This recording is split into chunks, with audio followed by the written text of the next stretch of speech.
Bonsoir à tous et bienvenue dans cette nouvelle émission qui s'est donnée pour mission et j'ai pour vocation de vous offrir chaque semaine un point de vue absolument incontournable sur le féminisme du monde. Alors j'en vois déjà sur le féminisme radical, enfin, j'en vois déjà qui se moquent. C'est bien qu'ils se trompent. Alors maintenant que nous sommes tous jeunes, ils peuvent l'être aussi, il n'y a pas de raison. Et pour cette première émission, nous avons choisi, contre toute attente, de pointer le doigt sur une injustice flagrante de notre société à l'égard des hommes. La problématique est simple, mais cruciale. Si moi je veux un enfant, je peux le faire sans demander son avis au géniteur. Et je peux même l'obliger par la suite à venir faire. En revanche, des tas de papas n'ont aucun droit, ils ont pourtant pas conçu. Divers témoins vont nous aider tout au long de cette émission à comprendre le pourquoi du comment de cette étape bizarre. On va commencer par un témoignage d'un homme à qui on a fait un enfant dans le dos. Fini ma tasse de café posée dans les... Patrick est musicien, il a 34 ans. Depuis 13 ans, il est père malgré lui. Il y a 13 ans, j'ai rencontré une ravissante jeune fille et on est parti se faire une aventure sans lendemain, un joli love story. Et quelques mois après, elle m'annonce qu'elle est enceinte. Quand j'ai appris cette grossesse, j'étais désespéré, j'étais anéanti. J'étais plus libre. J'étais plus libre de commander et de diriger ma vie. Quelqu'un l'avait fait à ma place, avait pris possession de mon moi, de mon surmoi, de mon ça, de tout ce qu'on veut. On m'a pris, on m'a violé, on m'a enchaîné, on m'a mis en prison pour le restant de ma vie. Nous sommes à l'époque en 1986. Patrick ne se sent pas concerné par les questions de contraception. Il est vrai que les campagnes pour le préservatif n'étaient pas encore au goût du jour. On nous a appris, adolescents et enfants, que la contraception c'était une histoire de femmes. Je me rappelle, leur slogan c'était un enfant quand je veux, où je veux, si je veux, enfin c'était etc. Toutes ces choses-là, c'était leur histoire à elles et que c'était pas quelque chose qui nous concernait nous les garçons. Elle a dû oublier de prendre la pilule, ça lui était déjà plus ou moins arrivé, c'est pour ça que tous les jours je demandais tu as bien pris ta pilule et tous les jours elle me répondait mais oui, je pense que c'est juste un oubli. C'est alors un cruel dilemme pour lui. Patrick a une histoire personnelle compliquée. Il ne connaît pas son propre père. Cette grossesse prend des allures d'amertume. Il se sent incapable d'obliger cette femme à avorter, car il aime malgré lui cet enfant qui va naître. Quand est arrivée cette grossesse, ça a été très difficile pour moi de pouvoir toucher son ventre.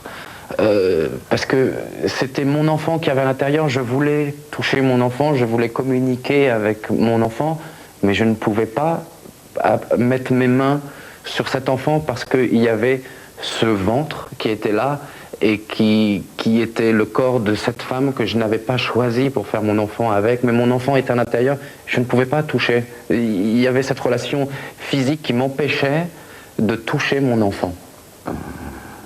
Effectivement, un des pires moments qui arrivent dans ma vie, ce moment de l'accouchement, quand mon petit arrive au monde, à l'hôpital, la mère me dit bah, maintenant qu'il est là, tu peux te casser. Donc là, de toute façon, j'ai refusé de partir. J'ai dit c'est mon enfant, je resterai. Patrick s'est battu pour obtenir la garde de son enfant. Il le voit aujourd'hui chaque mercredi et un week-end sur 3. Et un jour, il est venu me voir, il y a 2-3 ans à peu près, tout en pleurs, c'était terrible. Et en me disant que je voulais pas de lui, que j'étais peut-être un sale père, hein, parce que je l'avais pas désiré, que je voulais que sa mère avorte, etc. Ce genre d'arguments. Et là, je l'ai pris à part, je l'ai pris dans mes bras, je l'ai posé sur son petit lit, et je lui ai expliqué les conditions de sa venue au monde. Mais je lui ai expliqué que j'avais pas choisi sa mère et que j'avais pas choisi le moment. Mais je l'ai désiré toujours, cet enfant, depuis toujours. Et puis de toute façon, c'est la raison essentielle de ma vie. Ouh, eh ben dites donc, violé, enchaîné, le moins qu'on puisse dire, c'est que l'histoire de Patrick, ça fait froid dans le dos. Bonsoir Didier Dumas, bonsoir. Vous êtes psychanalyste d'enfants, vous avez travaillé longtemps avec la géniale Françoise Dolto et vous êtes l'auteur de beaucoup de livres, entre autres un sur la sexualité masculine. Alors parlons donc des hommes, est-ce que c'est vraiment aussi dramatique que ce que nous a raconté Patrick là? Bien sûr, oui, il le dit. Qu'est-ce qui se passe concrètement chez les hommes? C'est un viol. C'est un viol, on utilise le... Comment dire, un homme vit son sperme comme lui-même. C'est tout à fait important, la filiation, surtout pour un homme comme lui. C'est pas un organe, c'est une sécrétion, le sperme. Hein? Non, le sperme n'est quand même pas un organe, c'est une sécrétion. Qu'est-ce qui se passe chez vous? Quelles sont les conséquences? Les hommes ont un peu de mal parce qu'ils en produisent beaucoup, mais il n'empêche qu'une éjaculation, c'est un mini-accouchement. Et c'est comme ça qu'ils le vivent.